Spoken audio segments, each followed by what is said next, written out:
Pregnancy സമയത്ത് നമുക്ക് പൂർണ്ണമായും ഒഴിവാക്കേണ്ട ചില വ്യായാമങ്ങളാണ് പറയുന്നത്. ഒരുപാട് നേരം മലർന്നു കിടന്ന് വ്യായാമം ചെയ്യുന്നത് ഒഴിവാക്കണം. കുറച്ച് കഴിഞ്ഞാൽ നമുക്ക് ഈ സെയിം എക്സസൈസുകൾ തന്നെ ചെരിഞ്ഞ് കിടന്ന് ചെയ്യുന്ന രീതിയിലേക്ക് മോഡിഫൈ ചെയ്യാൻ പറ്റും. മലർന്ന് ഒരുപാട് സമയം കിടക്കുമ്പോൾ നമ്മുടെ മൊത്തം വെയിറ്റ് വന്ന് കംപ്രസ് ചെയ്തത് നമ്മുടെ നമ്മുടെ മെയിൻ ആയിട്ടുള്ള രക്തക്കുഴലുകളെ കംപ്രസ് ചെയ്യാനും രക്തോട്ടത്തിൽ കുറവ് വരുത്താനൊക്കെ ഉള്ള ഒരു സാധ്യതയുണ്ട്. വൈഡ് സ്ക്വാട്ട്സ്, അതായത് കാല് വല്ലാതെ അകത്തി വെച്ച് നമ്മൾ ചെയ്യുന്ന സ്ക്വാട്ടിങ്, അതായത് ഇരുന്ന് എഴുന്നേൽക്കുന്ന എക്സസൈസുകൾ, ലഞ്ചസ്, അതൊക്കെ അവോയ്ഡ് ചെയ്യണം. കാരണം നമ്മുടെ ശരീരത്തിൽ റിലാക്സിൻ ഹോർമോൺ, നമ്മുടെ പ്രസവം എളുപ്പമാക്കുന്നതിന് സഹായിക്കുന്ന ഹോർമോണാണ് റിലാക്സിൻ ഹോർമോൺ. അപ്പോൾ അതിൻ്റെ ഇൻഫ്ലുവൻസ് കാരണം ജോയിൻസും ലിഗമെൻസും ഒക്കെ ലൂസായിരിക്കുന്ന ഒരു അവസ്ഥയാണ്. അപ്പോൾ നമുക്ക് ഇഞ്ചുറി പറ്റാൻ വേണ്ടിയിട്ടുള്ള നല്ല ചാൻസ് ഉണ്ടായത് കാരണം ജിംനാസ്റ്റിക്സ്, കരാട്ടെ പോലുള്ള എക്സ്ട്രാ ബാലൻസ് കാര്യങ്ങളൊക്കെ ആവശ്യമുള്ള അത്തരം ആക്ടിവിറ്റികളിൽ നമ്മൾ മാറി നിൽക്കുന്നതാണ് ഏറ്റവും സേഫ്.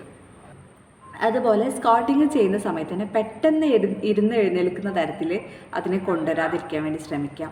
അല്ലെങ്കിൽ ഏത് എക്സസൈസ് ചെയ്യുന്ന സമയത്ത് പെട്ടെന്ന് പൊസിഷൻ മാറുന്ന രീതിയിലേക്കുള്ള വ്യായാമങ്ങൾ ഒഴിവാക്കുന്നതാണ് നല്ലത്. ഹൈ ഇൻറ്റൻസിറ്റിയിലുള്ള പെട്ടെന്ന് മൂവ്മെൻറ്റ്സ് വരുന്ന രീതിയിലുള്ള വളരെ കോമ്പറ്റീറ്റീവ് ആയിട്ടുള്ള സ്പോർട്സ് ഐറ്റംസ് നമ്മൾ ചെയ്യാതിരിക്കുകയാണ് നല്ലത്. ഹെവി വെയ്റ്റ് ലിഫ്റ്റിംഗ്, വലിയ ഭാരമുള്ള വസ്തുക്കളെടുത്ത് പൊക്കിക്കൊണ്ടുള്ള വ്യായാമങ്ങൾ നമ്മൾ ചെയ്യരുത്. പകരം ചെറിയ വെയിറ്റ് എടുത്തുകൊണ്ട് നമ്മൾ ചെയ്യുന്ന എക്സസൈസിൻ്റെ നമ്പർ കൂട്ടിക്കൊണ്ട് ആ എക്സസൈസുകൾ മോഡിഫൈ ചെയ്യുകയാണ് ഏറ്റവും സേഫ് ആയിട്ടുള്ള മെത്തേഡ്. മുൻകരുതലുകളില്ലാതെ പെട്ടെന്ന് വെയിറ്റ് ലിഫ്റ്റ് ചെയ്യുന്നത് നമ്മുടെ ബാക്കിന് ഇഞ്ചുറി ഉണ്ടാക്കും.